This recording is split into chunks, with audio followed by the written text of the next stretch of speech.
Sir గారు, as expected Trump America అధ్యక్షుడిగా ప్రమాణ స్వీకారం చేసిన తర్వాత చాలా ఎగ్జిక్యూటివ్ ఆర్డర్స్ పాస్ చేశారు.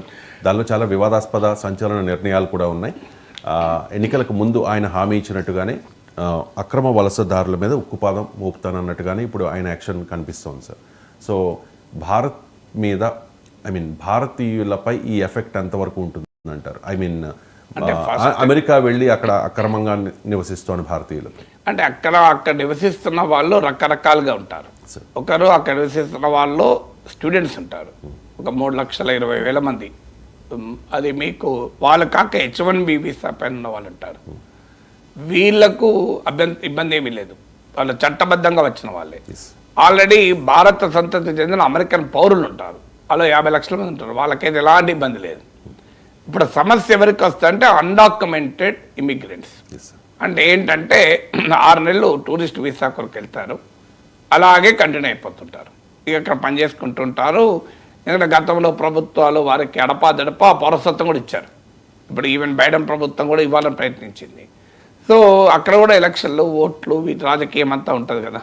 సో అందువల్ల ఈ బంగ్లాదేశ్ నుంచి అక్రమంగా వలస వచ్చిన వాళ్లకు మన అస్సాంలో, బెంగాల్లో పౌరసత్వాలు ఇవ్వలేదా మన వాళ్ళు? అలాగే వాళ్ళు కూడా అమెరికాలో కూడా రాజకీయాలే. డెమోక్రటిక్ పార్టీ వాళ్ళేమో ఇలా లిబరల్గా అక్రమంగా వచ్చిన వారికి కూడా పౌరసత్వం అడపాదడపా ఇస్తూ ఉంటారు. రిపబ్లికన్ పార్టీ ట్రంప్ లాంటి వాడు తీవ్రంగా వ్యతిరేకిస్తాడు. ఎందుకంటే ట్రంప్ ఓటర్ కాన్స్టిట్యున్సీ మీకు వైట్ రేస్ ఓటర్ కనుక. ఇప్పుడు ఎలాగైతే బంగ్లాదేశ్ నుంచి అక్రమంగా వచ్చిన వలసదారులలో మీకు ముస్లిం వలసదారులకు పౌరసత్వం ఇవ్వడంలో నాన్ బీజేపీ పార్టీలు ముందుంటాయి, వాళ్ళకి ఆ ఓటు బ్యాంకులకు ఉపయోగపడతారు కనుక. కానీ బీజేపీ వారు వ్యతిరేకిస్తారు, ఎందుకంటే వాళ్ళకి ఎలాగో అవి ఓట్లు రావు కనుక. సో ఇక్కడైనా అక్కడైనా ఓట్ల రాజకీయమే అక్రమ వలసదారుల విషయంలో. కానీ అక్రమ వలసల పైన ట్రంప్ చాలా ఉక్కుపాదం మోపుతున్నమాట నిజం. ఇప్పుడు ఆల్రెడీ ఒక చట్టం కూడా తెస్తున్నాడు. ఈవెన్ మీకు అమెరికా మెక్సికో బార్డర్లో నేషనల్ ఎమర్జెన్సీ ప్రకటించాడు, మిలిటరీని కూడా మొబిలైజ్ చేస్తున్నాడు, డిటెన్షన్ సెంటర్స్ కడుతున్నాడు. దానికి ఇమ్మిగ్రేషన్ డిపార్ట్మెంట్ వాళ్ళు భారీ బడ్జెట్ కూడా అడిగారు, ట్రంప్ ఇచ్చాడు కూడా. మీరు డిటెన్షన్ సెంటర్లు బార్డర్లోనే కట్టేస్తారు, అంటే అక్కడే ఉంచేస్తారు, అక్కడి నుంచి అక్కడికి డిపోర్ట్ చేస్తారు. సో అలాగే కొన్ని వేల మందిని మాస్ డిపోర్టేషన్కు ప్రిపరేషన్ జరుగుతున్నాయి. ఎంతమందిని చేయగలుగుతాడు చూడాలి, ఎందుకంటే 1,13,00,000 మంది ఉన్నారు అమెరికాలో. ఈ నెంబర్ అనేది చాలా పెద్ద నెంబర్, 1,13,00,000. అందులో అయితే ఒకటి నెంబరు, ఇంత భారీ సంఖ్యలో ఎన్ని విమానాల్లో తరలించాలి, ఆయా దేశాలకు వాళ్ళు అంగీకరించాలి, ఇదొక ఛాలెంజ్. రెండవ ఛాలెంజ్ అంటే వీళ్ళు అమెరికన్ ఎకానమీలో నిర్వహిస్తున్న పాత్ర. ఇప్పుడు మీరు ఏ షాప్ కన్నా వెళ్ళండి, గుమస్తాలుగా ఇలాంటి వాళ్ళే ఉంటారు, ఇల్లీగల్ మైగ్రెంట్స్. మీరు గ్యాస్ స్టేషన్లకు వెళ్ళండి, అఫ్కోర్స్ మన చదువుకునే పిల్లలు కూడా ఉంటారు, ఎంఎస్ చేసే పిల్లలు, కానీ ఈ ఇల్లీగల్ మైగ్రెంట్ చాలామంది ఉంటారు. మీరు డొమెస్టిక్ హెల్ప్గా చూడండి, మన ఇల్లీగల్ ఇమిగ్రెంట్స్ ఎక్కువ మంది ఉంటారు. సో అందువల్ల ఇల్లీగల్ ఇమిగ్రెంట్ ఇప్పుడు మీకు శానిటేషన్, మీరు వాష్రూమ్ క్లీనింగు, కాంప్లెక్స్ క్లీనింగ్ అంతా చూడండి మెక్సికన్సే ఉంటారు, ఇల్లీగల్ ఇమిగ్రెంట్స్ ఇందులో ఎక్కువ మంది ఉంటారు. సో అందువల్ల ఇల్లీగల్ ఇమిగ్రెంట్స్ అమెరికన్ ఎకానమీకి చాలా చీప్ వర్క్ ఫోర్స్ను కంట్రిబ్యూట్ చేస్తుంది. ఎలాంటి భారమో అమెరికా ప్రభుత్వానికి లేకుండా చాలా చౌకగా వాళ్ళకు వర్క్ ఫోర్స్ని ఇస్తుంది. అందువల్ల మరి అందుకే వాళ్ళు ట్యాక్సెస్ కూడా కడుతుంటారు కొంతమంది అయితే. సో అందువల్ల వీరిని మరి తొలగించే అమెరికన్ ఎకానమీలో ఈ చీప్ వర్క్ ఫోర్స్ వల్ల లాభపడుతున్న వారు అంగీకరిస్తారా? వాళ్ళ నుంచి ఎలాంటి ప్రెషర్ వస్తుంది? నిన్న కాక మొన్న వాషింగ్టన్లో ఒక బిషప్ కూడా వ్యతిరేకత వ్యక్తం చేశాడు. బిషప్ను ట్రంప్ తీవ్రంగా విమర్శించాడు, ఈయన రాడికల్ లెఫ్ట్ లిబరల్ అని. సో అందువల్ల ఇది అమెరికన్ సొసైటీలో వచ్చేది. తర్వాత దీనిపైన కేసులు, ప్రొటెస్ట్లు ఇవన్నీ మొదలయ్యాయి. బట్ ఏదైనా అక్రమ వలసదారుల పైన అయితే ట్రంప్ పడుతున్నాడు. ఇక వీరు ప్రధానంగా మెక్సికో, ఇండియా నుంచి కూడా ఉన్నారు. India is the 3rd biggest country for illegal migrants. ఇప్పుడు ఆ ట్రంప్ ప్రభుత్వం ఏం చేస్తుందంటే వీళ్ళని ఐడెంటిఫై చేస్తుంది, రైడ్స్ చేసి రకరకాల ఎందుకంటే ఎంత తెలియకుండా ఉండలేరు. అమెరికా ప్రభుత్వానికి తెలియకుండా ఉంటారా ఎక్కడైనా? అమెరికా కళ్ళ ముందర కనబడతారు కదా, గ్యాస్ స్టేషన్లు, మీరు షాప్, మీకు మాల్లో కనబడుతున్న వాళ్ళు తెలియకుండా ఎట్టుంటారు, ఏం రహస్యంగా ఉండలేరు వాళ్ళు. కానీ ఇప్పటిదాకా ప్రభుత్వాలు ఎలా చేస్తే వాళ్ళు లాభం కనుక ఇప్పుడు ట్రంప్ ప్రభుత్వం గట్టిగా పట్టుకొని వీళ్ళని గుర్తించి ఐడెంటిఫై చేస్తున్నారు. మీడియాలో వస్తున్న కథనాల ప్రకారం అలా 18,000 మంది భారతీయుల్ని డిపోర్టేషన్ ఇంటికి పంపించడానికి రెడీగా ఉన్నారని. మెక్సికోకి అయితే లక్షల సంఖ్యలో ఉంటారు, 18,000 ఉన్నారు. వాళ్ళు ఇండియాకు డిపోర్ట్ చేస్తే మనకు ఇండియాకు ఉన్న ఒక అడ్వాంటేజ్ అంటే వాళ్ళైనా రెడీ రావడానికి. ఇదే మన దగ్గర వారు ఉంది, ఇప్పుడు ఏదో మీకు గాజా నుంచి పాలస్తీనా వాళ్ళు వెళ్ళిపోయినట్లు లేక లెబనాన్ నుంచి వెళ్ళిపోయినట్లు కాదు కదా. దిస్ వార్ టాన్ కంట్రీ కాదు ఇది, ఒక పీస్ఫుల్ కంట్రీ. ఇండియాలో అవకాశాలు ఉన్నాయి, అమెరికాలో ఇంకా మెరుగ్గా జీవితం ఉంటుందని వెళ్ళిన వాళ్ళే. వాళ్ళు మాతృదేశానికి రాము పోము అన్నారు, వాళ్ళేం పొలిటికల్ అసైలం కాదు. ఇక్కడ ఏదో రాజకీయ ఉద్రిక్తతలు ఉన్నాయి అందువల్ల వాళ్ళని అడిగి పంపించారనేది కాదు కదా. అందువల్ల వాళ్ళందరూ బ్రహ్మాండంగా ఇండియాకి రావడానికి రెడీ ఉంటారు తప్పనిసరి పరిస్థితి అయితే. ఎందుకంటే ఇంకా ప్రభుత్వ ఖర్చులతో పంపిస్తామంటే వాళ్ళు వచ్చేస్తారు.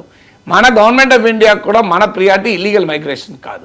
జయశంకర్ విదేశాంగ మంత్రి మార్క్ రుబియో అమెరికా విదేశాంగ మంత్రితో చర్చలో క్లియర్గా చెప్పాను, we're ready to take them back. వాళ్ళు మా పౌరులు అయితే మేము తీసుకోవడానికి ఎలాంటి అభ్యంతరం లేదని. అందువల్ల ఇది భారత్ ఇల్లీగల్ మైగ్రెంట్స్ అనేది ఇండియాకు ప్రాబ్లం కాదు. ఎందుకంటే India is ready to take. ఆ వచ్చే వాళ్ళు రెడీ ఉన్నారు రావడానికి. ఏదో అమెరికాలో అవకాశాలు ఉంటాయి, ఇంత సంపాదించుకోవచ్చు అని వెళ్ళారు. ఇలా పళ్ళు ఎలగొట్టారనుకోండి వచ్చేస్తారు. వాళ్ళు ఎన్నడో రోజు రావడానికి రెడీగా ఉన్న వాళ్ళే. ఇందులో చాలామంది ఎన్నడో ఒక రోజు వస్తారు. అందువల్ల వాళ్ళు ప్రభుత్వం ఖర్చులతో విమానాలు ఎక్కించి పంపిస్తా ఉంటే ఎందుకు రారు, బ్రహ్మాండంగా వస్తారు.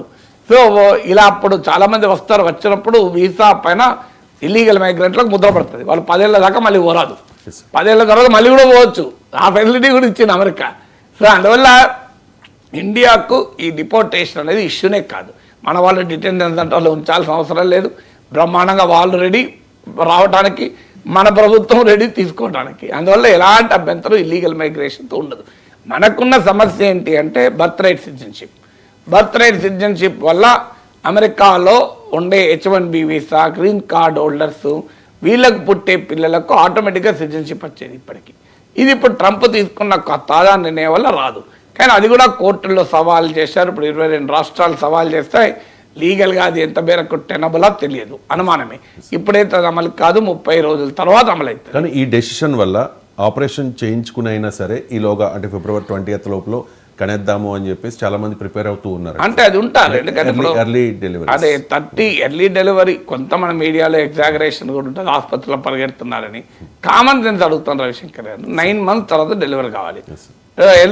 ట్రంప్ వారసత్వం ఇవ్వడేమో అని చెప్పి 3 నెలలకు డెలివరీ చేస్తారు ఎవడన్నా పోతారా? ఏ పేరెంట్ ఏ మదర్ 8 months అయిన తర్వాత ఆలోచిస్తారేమో. అసలు మీకు ముచ్చటే లేదు. 7 month డెలివరీ కూడా బిడ్డ తల్లి భద్రత కన్నా ఎక్కువ విలువ ఉంటుందా పౌరసత్వం?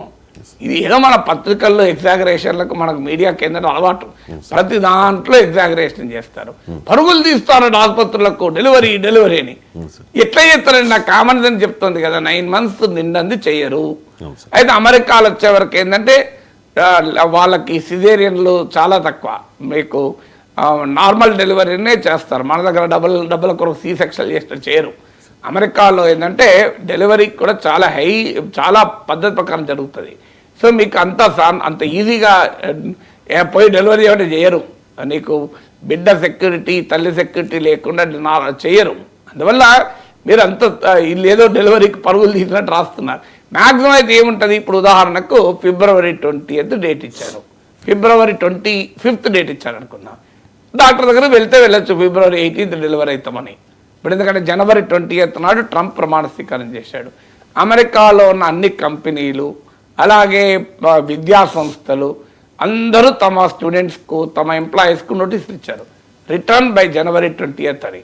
మీరు ఈ జనవరిలో డిసెంబర్లో ఇండియాకి వచ్చిన ప్రతి ఒక్కరూ తర్వాత వెళ్ళే అవకాశం ఉన్నా January 20th ముందే వెళ్ళిపోయారు. ట్రంప్ వచ్చే లోపల పడదాం అమెరికాలో అని. అలా అవకాశం ఉంటే తెలుసుకుంటారు, అంతే తప్ప 9 months డెలివరీ కావాల్సిన వాళ్ళు 3 నెలలకు 4 నెలలకు డెలివరీ చేయమని పోరు. చేసినా ఏ డాక్టర్ చేయడు. ఎంత అది మన ఎగ్జాగరేషన్. ఇట్లా ఎంతమంది ఉంటారు? ఉండొచ్చు కొంతమంది, ఉండరని నేను అంటలేను. ఎంతమంది ఉంటారు? లక్షల్లో ఉంటారు. కామన్ సెన్స్ చెప్తుంది కదా ఉండరని. లక్షల్లో ఉండరు కదా. సో అందువల్ల అయితే డెఫినెట్గా ఇప్పుడు ఆ 30 day విండో ఉంది. ఇప్పుడు ఇది అమల్లోకి రావాలంటే 30 రోజుల తర్వాత పడుతుంది, అమల్లోకి వస్తుంది. అందువల్ల February 20th తర్వాత అమల్లోకి వస్తుంది కనుక ఈలోగా డెలివర్. మరి ట్రంప్ ప్రభుత్వం ఆఖరికి ఏం చేస్తుంది? విత్ రెట్రాస్పెక్ట్ అమలు చేస్తుందా తెలియదు మనకు.